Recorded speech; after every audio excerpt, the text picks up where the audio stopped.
Hey everyone, Tactics here, looking at some more of my high key VODs, this time with a Theater of Pain plus 21. As with my other high key videos, I'll be talking over the route that we did, explaining our thought process for certain decisions, critiquing my own play as a Guardian Druid, and of course giving you guys some tricks that we use at higher key levels. Remember, if you enjoyed this video, please make sure to leave a like and subscribe to be notified when I post more Warcraft content, and let's just get this run started.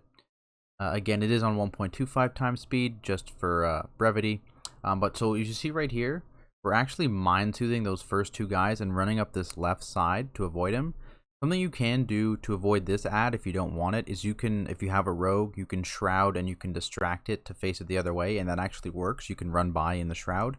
You can also have a mage or a hunter just run this way, pull the entire pack, and then either invis or feign death over here while everyone else runs past. That works as well. But we just decided we're going to pull this on top of the boss and just blow lust and just kill everything here. Now the benefit of leaving those three guys up is that we can skip the 100% pride. There's not too much to talk about for this boss. It's just Sathel. You want to make sure you're getting as many of those big kicks as possible, and eliminating Desia first is definitely the priority. Desia is by far the scariest of these mini bosses, I guess. So you definitely want to make sure you're hard focusing on Desia. Now the reason we're skipping that 100% pride, as I just mentioned, I see the common misconception, especially on, on higher keys for sure, is that pride is not a time saver. Pride is something that is going to waste your time a bit. It may make bosses a little bit easier, but in general, anytime you can skip a pride, you are saving time. So that is why in most of our routes, we're looking to skip the 100% pride in almost all cases. And so that's why we're able to just use our Mind Soothe. And as you see, we are able to use our Shroud fairly early on, which is why we don't Shroud past that pack. We instead Mind Soothe. But if Shroud's your only option, you can use that. It's not even a bad idea to maybe invis pot that, because you don't get a huge benefit from DPS pots, right? It's never a bad idea to use an invis pot instead of a DPS pot for saving you time, and that basically lets you skip a pride by invis potting that. So definitely not a bad thing to use there. We're just finishing up this boss. Yeah, after Desia is dead, the danger in the entire fight is gone, right? Desia has a ton of tank damage, so it's very, very scary and something you want to eliminate quickly. Now, if you had not pulled the Bloodhorn, you could be pulling it now during this RP. You won't get hit by the enraged AoE thing while you're in the air like this. It'll just channel it down here and it won't hit anybody. So it's safe. You can take that fairly easily. You're good. But this route in particular, so we go straight into the ghost area next. Everyone's going to be back here. And I'm going to LOS pull half the ghosts.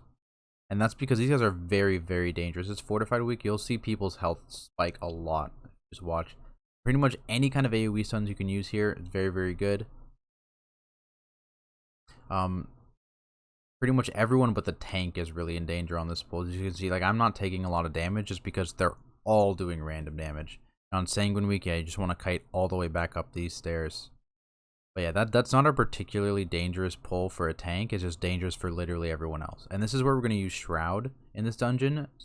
Make sure everyone can get through safely and begin LOSing. And I'm outside of the Shroud because I'm going to end up pulling everything behind. And this is just so people don't get, because you see here, I'm going to get insta-slowed. Maybe not instantly. Yeah, but I get life gripped so that I don't get super slowed and take a ton of damage because all of the random attacks are going on me. And instead we get it all around this corner. Makes it just a lot safer. If you don't have Shroud, just any kind of speed boost to just get out of line of sight as soon as possible is something you can do here. But that's why we saved the Shroud and used it here instead of on before the first boss to get by everything. Just because we found this to be more beneficial. Finishing up these souls, you run out of room a little bit with Sanguine there. A little spooky, but then we're on this Portal Guardian. If you curse a spell anybody here, you just want to make sure you're getting that off before the Soul Storm. And especially on fortified weeks, this is, again, not really scary for your tank, but exceptionally scary for everyone else. So you want to kind of make sure you're using personals as needed or healing cooldowns as needed. Forgot the orb, always good. A couple of bone maguses.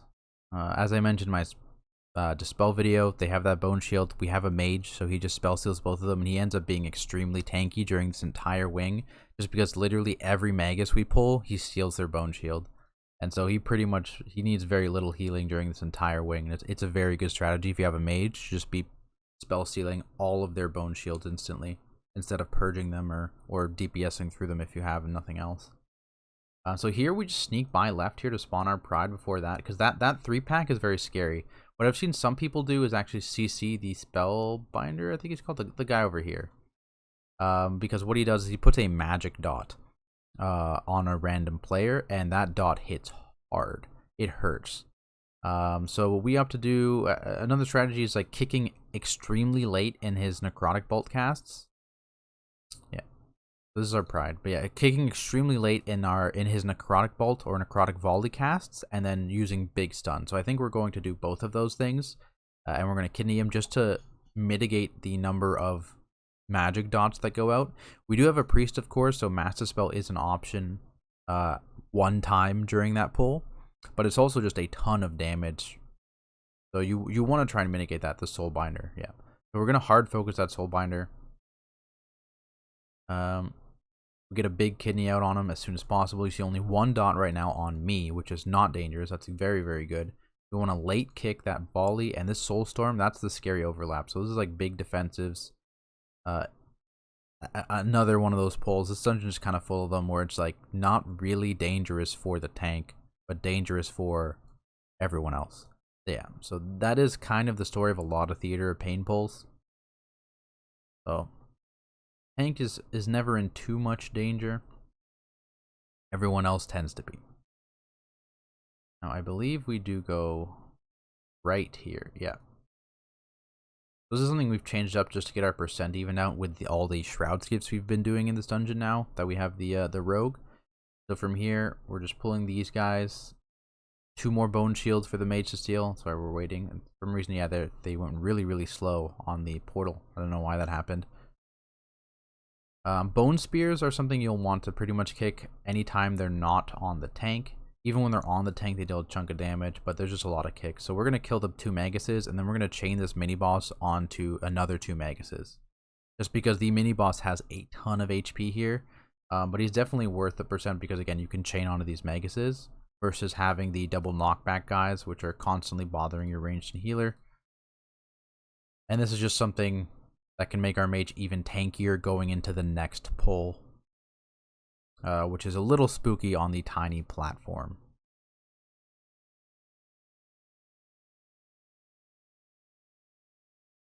Yeah, I think I used Incarn going into this pull because as a tank, the Bone Reaver is the scariest thing in this whole wing. That mini boss. But there's really not much else going on for a tank in this wing. Nothing is too spooky. Same idea with the Soulbinder on this platform. Kick late. And then we're getting a big kidney off. Yeah, I think he almost died there to eating a bone spear without much mitigation up. So yeah, even if it's on your tank, it still hits quite hard, so you need to be careful. And we're just trying our best here to avoid that sanguine. It gets a little spooky on this platform, especially because it's so small. And the Dark Speaker doesn't have great movement. So you want to be very careful. As you saw there, I typhooned the mobs off of the Dark Speaker when they got low health, just so I wouldn't have to move the Dark Speaker too much. And this spawns your pride before the boss.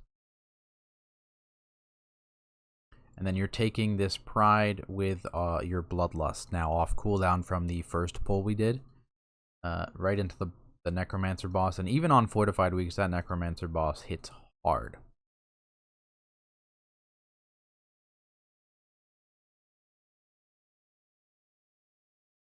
Yeah, this pride's not too bad, though. We're committing a decent amount of cooldowns to it. I think we committed literally everything. We committed Adrenaline Rush, Warrior cooldowns, and Combust there at the end.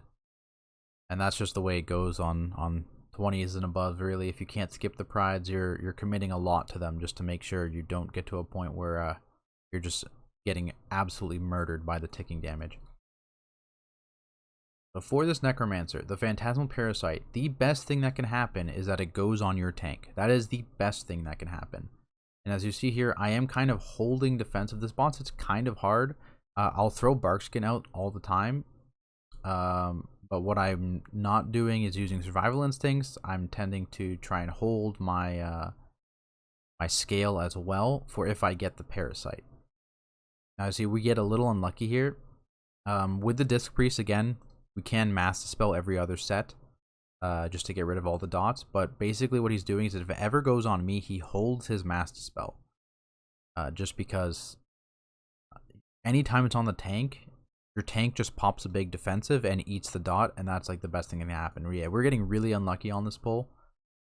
So as a tank, it kind of feels bad because I'm holding most of my big defensives just to mitigate that specific damage, because you're going to get like probably like 6 or 7 sets of the Parasite.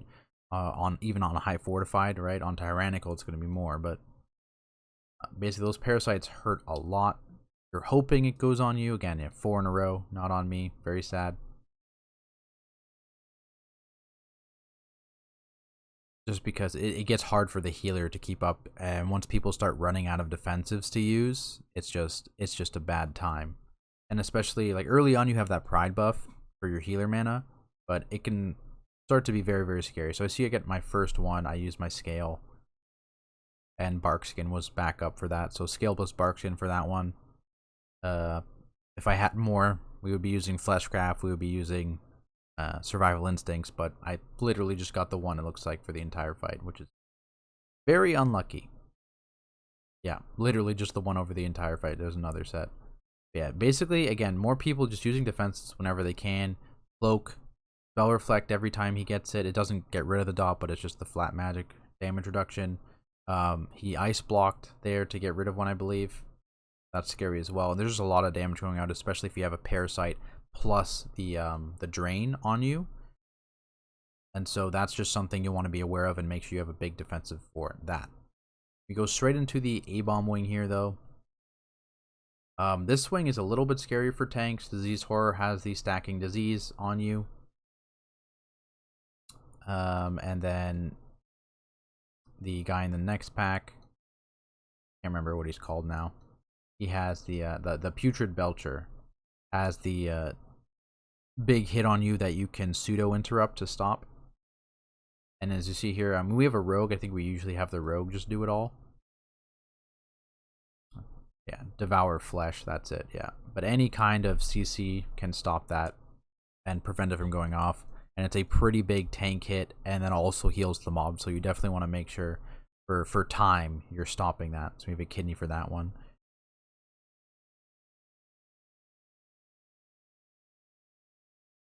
We're just moving on to, it's just a little 3-pack, not really much to talk about there.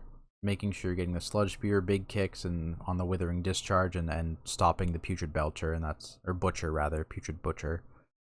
And that's pretty much it for that pull. People head a little bit. Yeah.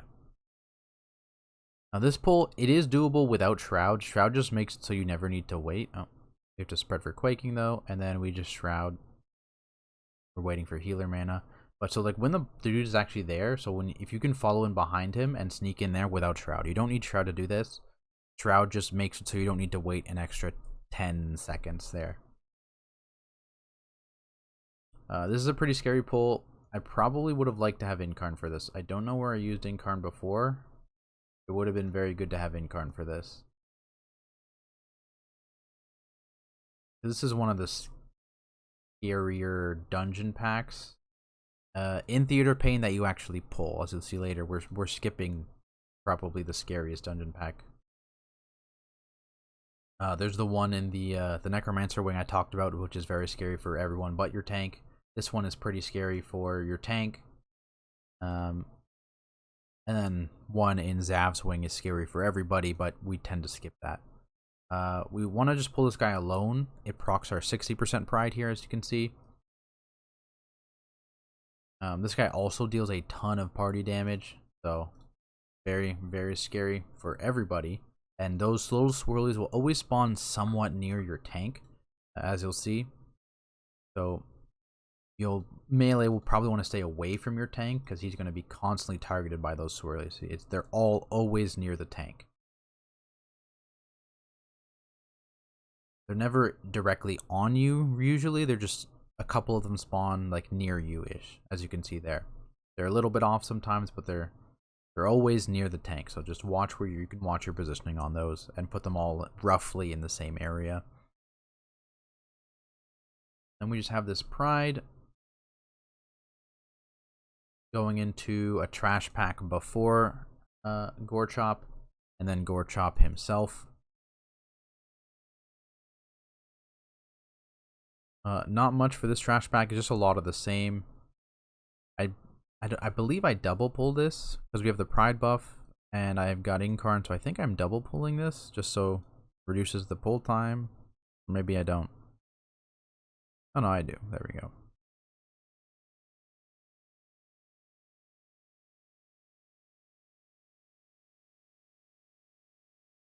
Yeah, so I use Incarn there as opposed to on the previous pack. I still probably would have liked Incarn on the previous pack, honestly. Because this pack's really not that scary. You see a lot of those little guys just instantly die, and then it's just one Butcher and one Horror. Which I guess it's pretty similar to the previous pack, but we have Prideful for this one, right? So it's a lot less scary because of the Prideful buff. We just take this straight into the boss.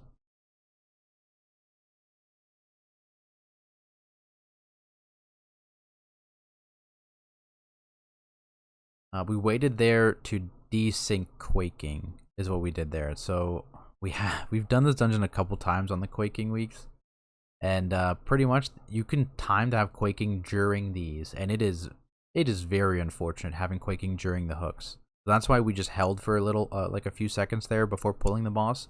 We're just holding to desync Quaking with the hooks. Yeah, because that is just unfortunate. See, the Quaking went off before the hooks there, because we were having Quaking like mid-hooks, and it was just terrible.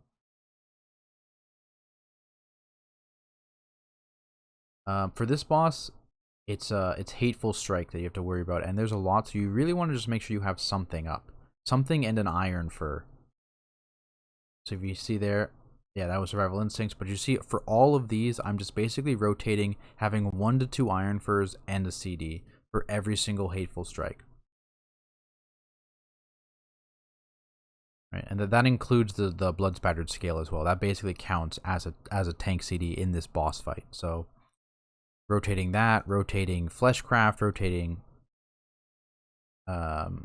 using an instant what's it called? Frenzied Regen. So just like that last one, I believe I was just at a couple stacks of Iron Fur, and then I just immediately Frenzied Regen because I know I'm going to be taking a big hit there, and so I can instantly heal it back up. And then just rotating cooldowns. You never want to overstack cooldowns because then you're going to run out of stuff to use, right? You never want to pop Survival Instincts with a Bark Skin. You never want to pop your Scale with any of those. You never want to pop Fleshcraft with any of those. You always want to keep them separate just because there is a ton of events you need to mitigate on this boss fight. As you see, I'm starting to run out of things, but my Fleshcraft is back up now. My Scale is coming back up. And then my Barkskin will be back up again. And this is one of those dungeons you see in the top left. I am over Earth Warden using Survival of the Fittest. Just because both this boss, the Necromancer boss, if you're actually getting hit by the Parasite, Zav has the big tank hit, and Mordretha. They all have frequent big tank hits. And that is the one thing that at least Guardians can do, Necrolord Guardians specifically, especially if you have the Blood Spattered Scale, is you have a ton of personal defensive cooldowns you can use. And that's not even counting Pain Suppression, which I believed I used for one of those. Forgot to mention that. Here we're Bloodlusting. Yeah, our Bloodlust was a bit off. I think, yeah, our timings are just a little off on this because I think honestly, like we could probably do this a level higher and it would line up better, where we would have Lust on Gorechop instead of here. And I think in an ideal world, we would probably try and pull 2 mini bosses together here, but we got the bad mini boss on this first one. Yeah. You'd want the other guy, Dokig, because he doesn't do the shout. He just has the interrupt and then the tank channel. Because interrupting roar, you see how much damage that's doing to people. You definitely don't want to chain pull because you can get. I think there's one in the other pack that can do that as well, and it's just a bad combo. So if you get the good guy on this one, you can chain pull the 2 mini bosses and Lust, and that's probably not bad. You just want to make sure they are dying at roughly the same time, because as you can see on the right hand side, this is our prideful. If you're feeling confident, you can try and skip this prideful. It's definitely worthwhile to skip this prideful if you can, because you leave it at the door, and what you can do is you can kill it during the Mordretha RP. I'm sure you guys seen that in MDI, where they skip this one, and then they kill this pride after Zav, where one person just runs all the way up to start the RP and then comes back down to help. That's definitely very, very strong, because then you get the pride for Mordretha, and you're still skipping the 100% pride, because this pride right here doesn't really do much, right? You're bringing this into the second mini boss, and that's about it. It's not really super valuable. So yeah, if you can do that skip, it's just very hard now to do the invis pot skips. It's a lot more finicky than it was before it was kind of patched. You can still do it for sure, but it's not as reliable. Harugia, so actually, yeah, so you can actually LOS Harugia. I'm probably taking her in the wrong spot, but you can, with the ricocheting blade, LOS around there, and that stops the blade cast, and you don't take the damage. Oh, I think he does. Yeah, there, just like that. There you go. He does do it. I'm taking it in an okay spot. But that mitigates a lot of the damage on this guy. And you're just getting the battle trance kicks rather, fairly simple. Now, this pack is super scary. So what some people do is they just CC the big guy, the captain, and then the LOS pull the others without the captain, so there's no damage buff. We just skip it. We just shroud, we just skip it. It's extremely scary on high fortified. Those things like the random Arbalest cast take like 50% of people's HP. It's not good. It's a bad time. We just skip it. If you don't have a rogue, you can invis pot, especially with a specific route. It's the fine invis pot. But yeah, it's a bad time on high fortified. I don't recommend pulling it. On lower fortified, it's not too big a deal when they aren't taking like half your HP with a crossbow bolt. But yeah, 21 fortified, it's not the time to pull that pack. There's another LOS spot over here, by the way. If you don't get wreck, the other one has that same ability, the ricocheting blade, I believe, and you can just LOS right there to dodge it, just like you saw with the previous mini boss. Yeah, wreck is the easy one. Wreck is the one you want. It has the big tank hit, but it's not a big deal. You're not in any danger ever. And then you're just going up to Zav. Zav can get a little rough, even on fortified weeks, just because of those banners. Now, unfortunately, we don't have the greatest comp to dodge every banner. I think it's basically just the priest that kind of has trouble dodging. We're very close to being able to dodge and ignore the banners. You see some high-end groups just completely ignoring these banners because it's a huge damage waste. But yeah, it's just our priests. They can't move, right? they just can't really dodge this stuff while slowed. The rogue won't have a hard time, mage won't have a hard time, warrior won't have a hard time, I won't have a hard time, but the priest will get murdered, and so we just have to kill the banners, or at least a lot of them.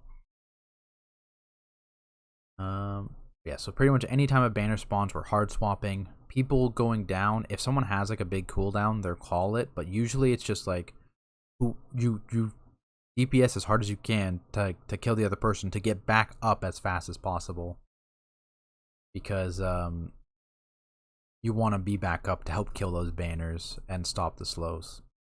You don't want to waste time down there, because it's just even more wasted DPS if you're just spending time down there like actually dueling each other. So it's just both of you try and kill each other, no defensives, and just try and get back up as soon as possible.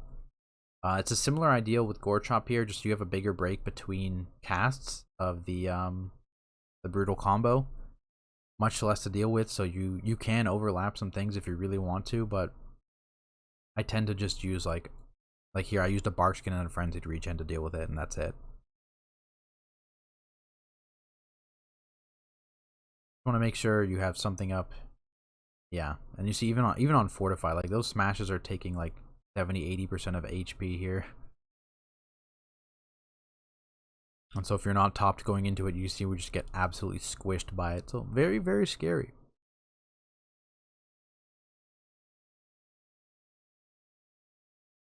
Yeah, this one I had Incarn up for.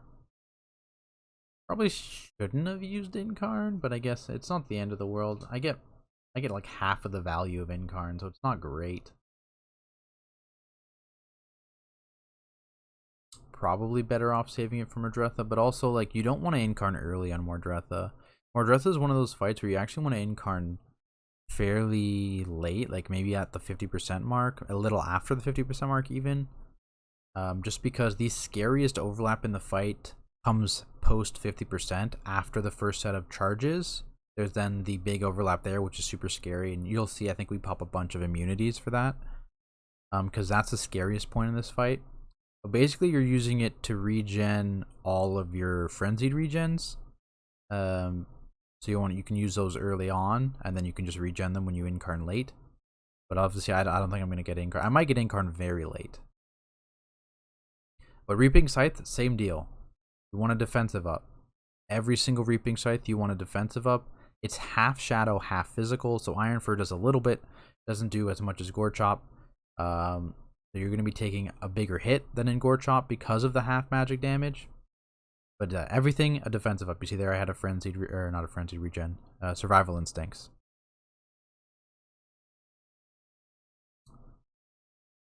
Yeah. For this, yeah, you're just trying to bait those Dark Devastations as possible too as a tank, because it can target anybody.